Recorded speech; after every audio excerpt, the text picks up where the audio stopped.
de la antología Cuentos de Matrimonios, con prólogo de Claudia Piñeiro, publicado por Alfaguara ya hace unos cuantos años, de Guy de Maupassant, Mi mujer.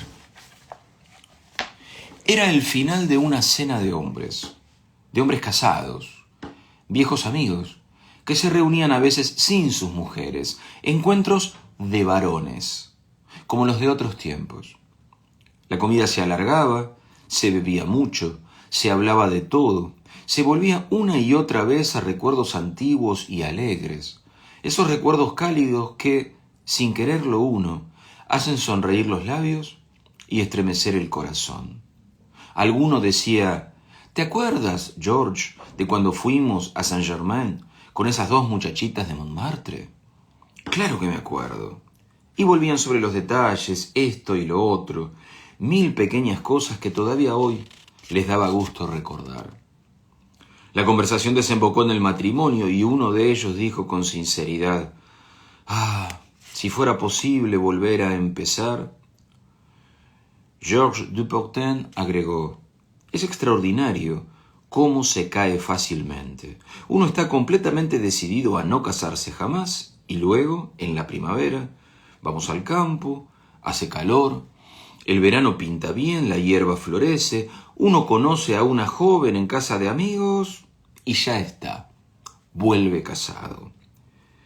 Pierre L'Étoile exclamó: exactamente, esa es mi historia, solo que con detalles muy particulares que... Su amigo lo interrumpió: tú no te quejes, tienes la mujer más encantadora del mundo, hermosa, simpática, perfecta. Tú eres, sin duda, el más afortunado de nosotros. El otro replicó: nada de eso es mi responsabilidad. ¿Cómo es eso? Es verdad que tengo una mujer perfecta, pero me casé con ella a mi pesar. Pero vamos. Sí, he aquí lo que pasó.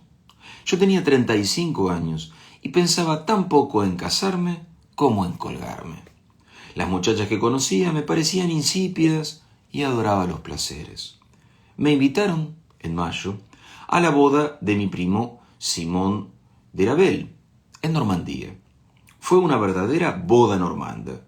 Nos sentamos a la mesa a las 5 de la tarde y a las 11 todavía seguíamos comiendo. Para la ocasión me habían asignado como pareja a una tal señorita Dumoulin, hija de un coronel retirado, una joven rubia y decidida, desenvuelta, atrevida y habladora. Ella me acaparó completamente durante toda la jornada, me arrastró al parque, me hizo bailar de buen o mal grado. Me fastidió. Me dije: por hoy pasa, pero mañana me desligo, ya es suficiente. A eso de las 11 de la noche, las mujeres se retiraron a sus habitaciones. Los hombres se quedaron a fumar mientras bebían o a beber mientras fumaban, como más les guste. Estamos leyendo de Guy de Maupassant, Mi mujer. Por la ventana abierta se veía el baile campestre.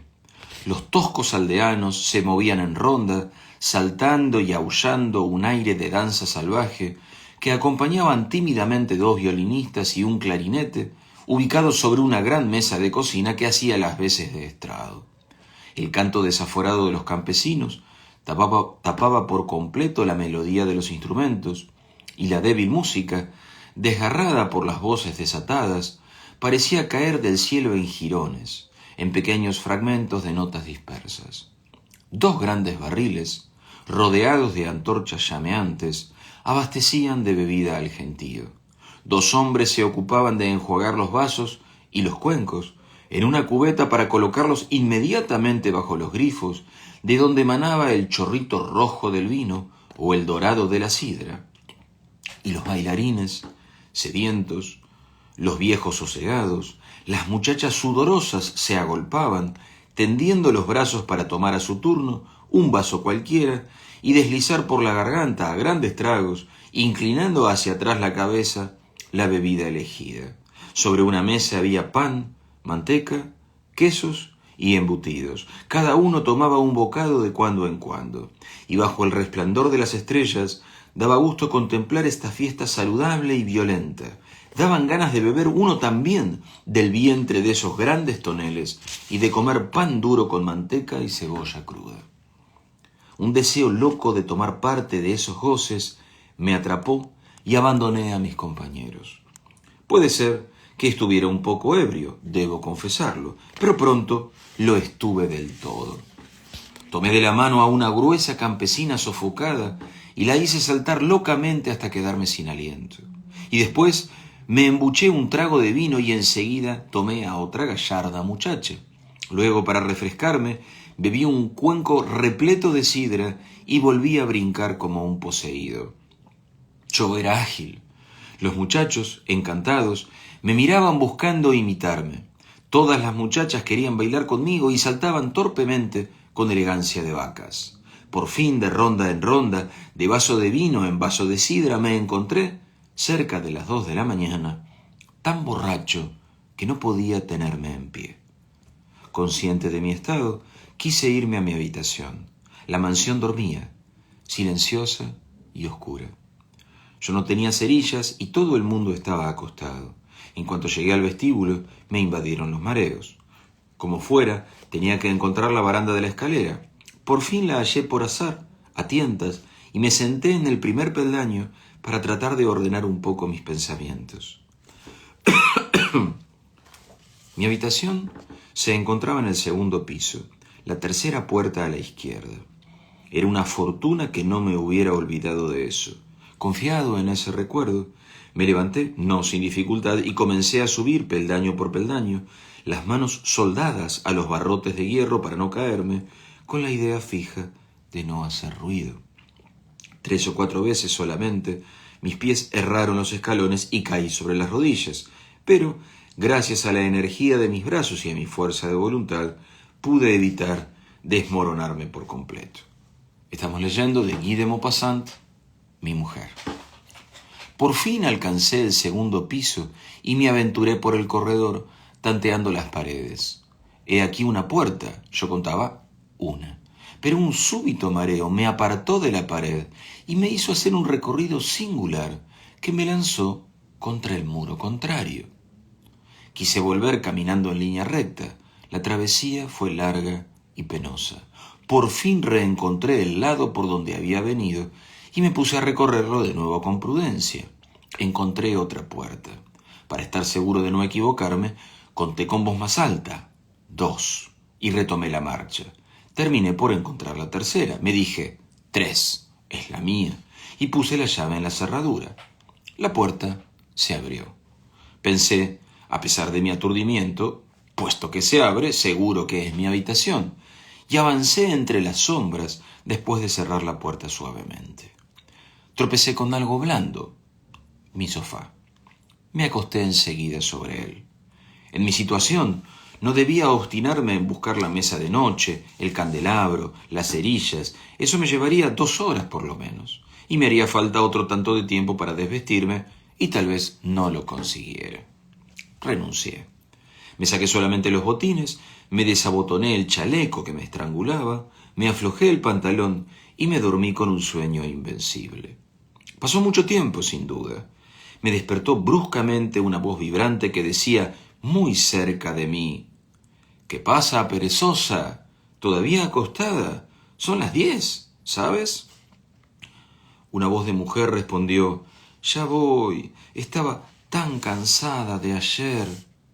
Estupefacto, me pregunté qué querría decir ese diálogo. ¿Dónde estaba? ¿Qué había hecho? Mi espíritu flotaba, todavía envuelto en una nube espesa. La voz que había hablado primero agregó, voy a abrirte las cortinas, y escuché pasos que se aproximaban. Me senté, enloquecido. Entonces una mano se posó sobre mi cabeza. Hice un movimiento brusco. La voz preguntó con violencia, ¿quién está acá? Me cuidé bien de no responder. 2 puños furiosos me aferraron y yo también agarré a alguien. Comenzó una lucha espantosa. Rodamos, derribamos muebles, chocando contra las paredes. La voz de mujer gritaba horriblemente, ¡socorro! ¡socorro! Acudieron los sirvientes, los huéspedes vecinos, las damas espantadas. Alguien abrió los postigos y descorrió las cortinas. Estaba peleando con el coronel Dumoulin. Había dormido junto al lecho de su hija.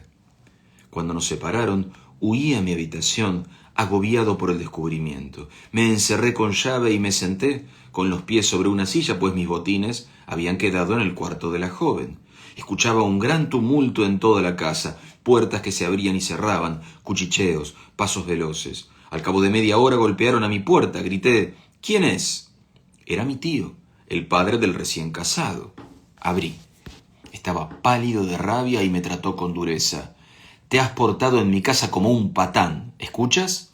Luego agregó con un tono más calmo: «Pedazo de imbécil, ¿cómo te dejas sorprender a las 10 de la mañana? Irte a dormir como una marmota en esa habitación en lugar de marcharte enseguida. Enseguida después». Exclamé: «Pero tío, le aseguro que no pasó nada.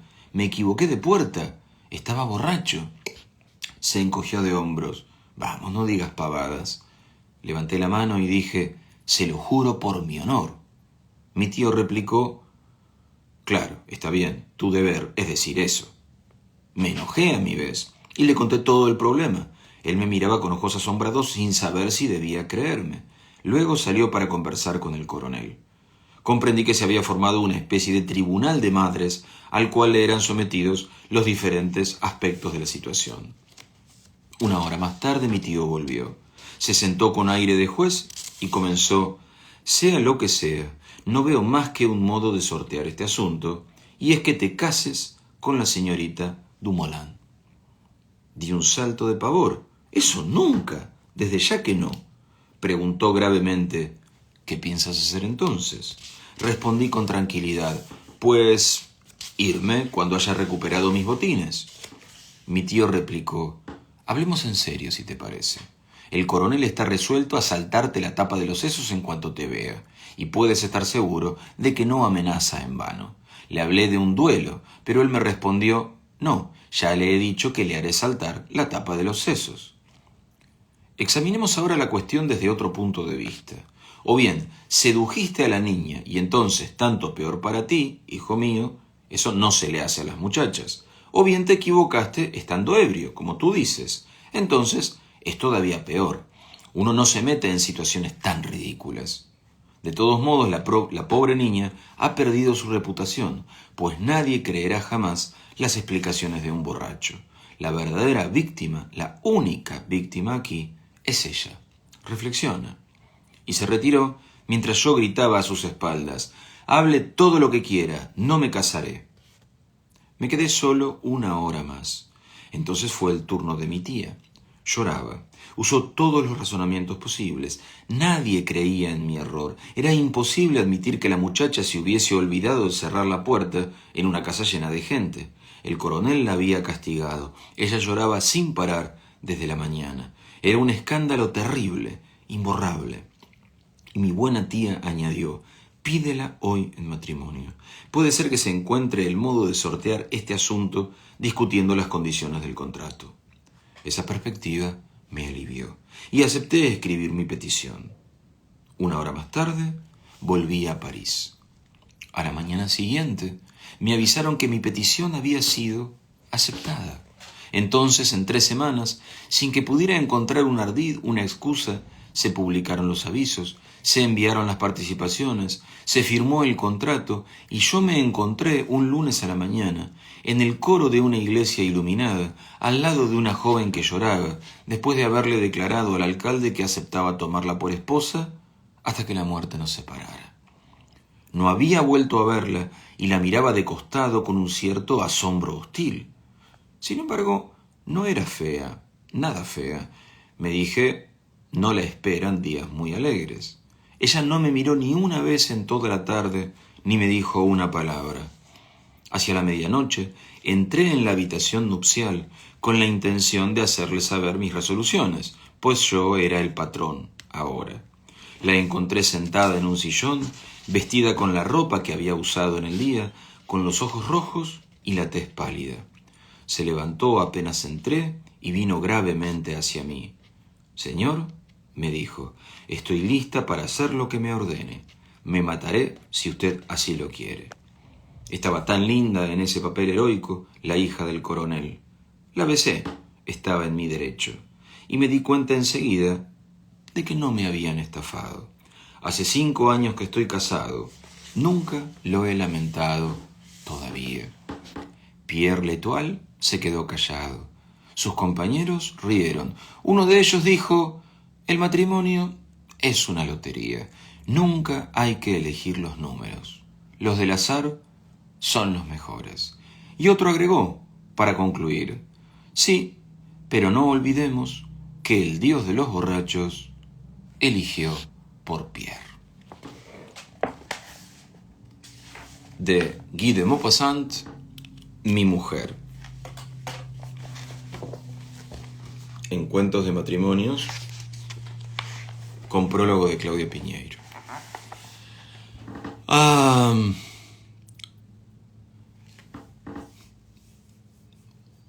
Algunas cosas del cuento. Maupassant es probablemente de los mejores retratistas de la burguesía francesa del siglo XIX, que hablar de la burguesía francesa del siglo XIX es hablar de la burguesía occidental, de la burguesía europea en general del siglo XIX, y es hablar de una matriz cultural de la que todo el siglo XX ha formado parte, y aún en el siglo XXI todavía nos quedan como pequeñas hilachas de una manera de entender el mundo.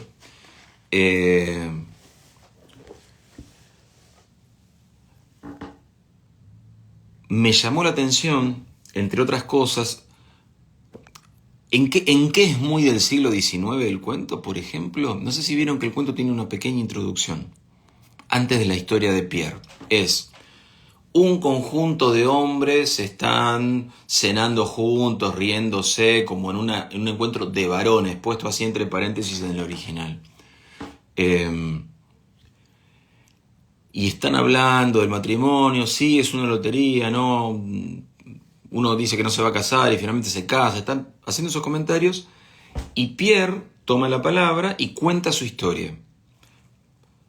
En el fondo el cuento es ese, pero tiene una introducción y tiene un epílogo. Eso ahora se ha perdido. Si ustedes se fijan, es prácticamente inhallable un cuento en la actualidad construido de esta manera, cuando antes era muy habitual que los cuentos se construyeran así, como si el autor dijera: mira, no me puedo poner directamente a contar el cuento, que podría empezar con Pierre en ese casamiento en Normandía, podría arrancar ahí el cuento. Sin embargo, arranca como en esta introducción. Personajes que están conversando sobre un determinado tema, un personaje toma la voz, narra, ahí viene realmente el cuento, se cierra el cuento, y de nuevo el final es la reanudación de la conversación entre los personajes. Esto es, si vos lees cuentos cuentos del siglo XVI, XVII, XVIII, suelen tener esta estructura. El cuento del siglo XX lo perdió. Va al meollo. Y el cuento del siglo XXI sigue con esta nueva manera, digamos. Qué moderno y qué antiguo al mismo tiempo el momento cultural del cuento. Imaginémoslo de mediados del siglo XIX. Estos tipos viven claramente en una sociedad patriarcal, machista, etc. Pero ya hablan del matrimonio en términos de elección personal y no familiar, en términos de decisión de los contrayentes. Mientras que un par de siglos antes, el matrimonio era una cuestión de familias, donde los individuos, no solo la mujer no tenía nada para decir, el hombre tampoco tenía nada para decir. Hablando de familias con un patrimonio, de nuevo, familias burguesas, ni hablar familias de la nobleza, eran las familias las que establecían los contratos matrimoniales, y de hecho habla de contrato, donde la opinión romántica, sentimental de los contrayentes no importaba. a nosotros 100 y pico de años después se nos pierde un poco este guiño del cuento, pero es un cuento que está escrito para un público que ya está acostumbrado a que las personas elijan con quién se casan porque tienen ganas, y el flaco del cuento queda sometido a casarse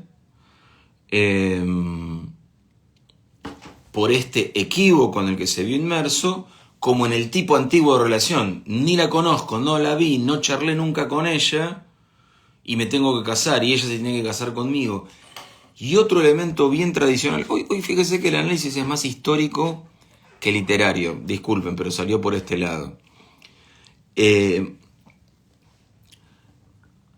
Esto sí es bien de sociedad tradicional y es bien, y tiene bien ese contenido recontramachista, que la virginidad de la mujer, de la joven casadera, es sagrada, es clave y es irrenunciable.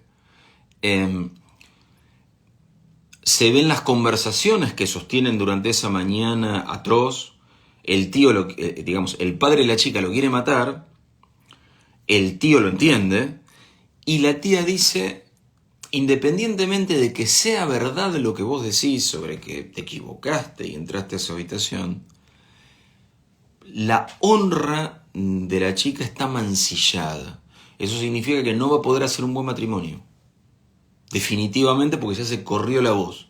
Si todos se enteraron de este suceso y se sospecha que no va a llegar virgen al matrimonio,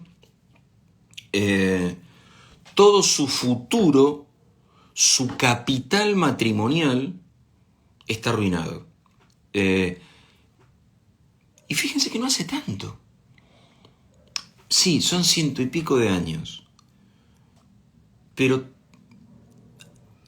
vivimos en una época que cambia muy rápido. Porque, digamos, si vos comparás mediados del siglo XIX con 400 años antes, se parece mucho más que a 150 años después. ¿Entienden a qué me refiero?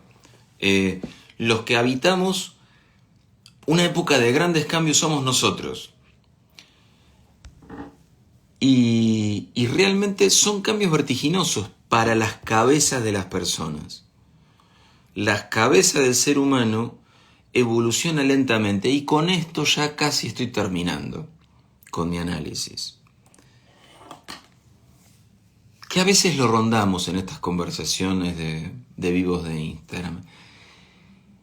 Estas tendencias actuales a reescribir el pasado. No a pensar distinto acerca del pasado, sino a reescribirlo. Estos lectores sensibles que han estado reescribiendo a Roald Dahl, a Agatha Christie, a Ian Fleming, el de James Bond.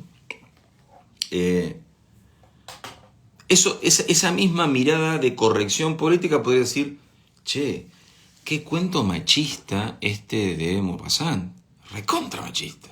Estos tipos hablando de las mujeres en esos términos. Reescribámoslo. Sería pésimo que lo reescribiéramos, porque el sentido de volver los ojos al pasado, cuando leemos, cuando estudiamos historia, cuando hagamos lo que hagamos, nunca tiene que ser juzgar el pasado, sino entenderlo. Cuando digo entenderlo, es decir, mira, en aquel momento las cabezas operaban de este modo. Después las cosas cambiaron y operan de este otro modo. Si uno se empeña en achatar el pasado, en lavarlo de sus características que no nos gustan en el presente, comete un gravísimo error de análisis y de perspectiva. Sobre todo, se pierde la posibilidad de decir qué le gusta del presente. Supongamos, a mí me gusta más una sociedad donde cada cual se junta con quien tiene ganas. Sí. A mí me gusta más una sociedad en la que tanto mujeres como hombres deben tener los mismos derechos de acostarse con quien quieran sin que eso tenga consecuencias de ninguna índole en relación a su futuro? Sí. Pero no siempre fue así. Y si no siempre fue así, tampoco necesariamente será así en el futuro. Entonces, si nosotros no somos capaces de entender la evolución del pasado hacia el presente, también somos incapaces de diseñar la evolución del presente hacia el futuro. Borrar el pasado es dispararte en los pies. Lo siento, pero así es así. Me salió recontra filosófica el análisis de hoy.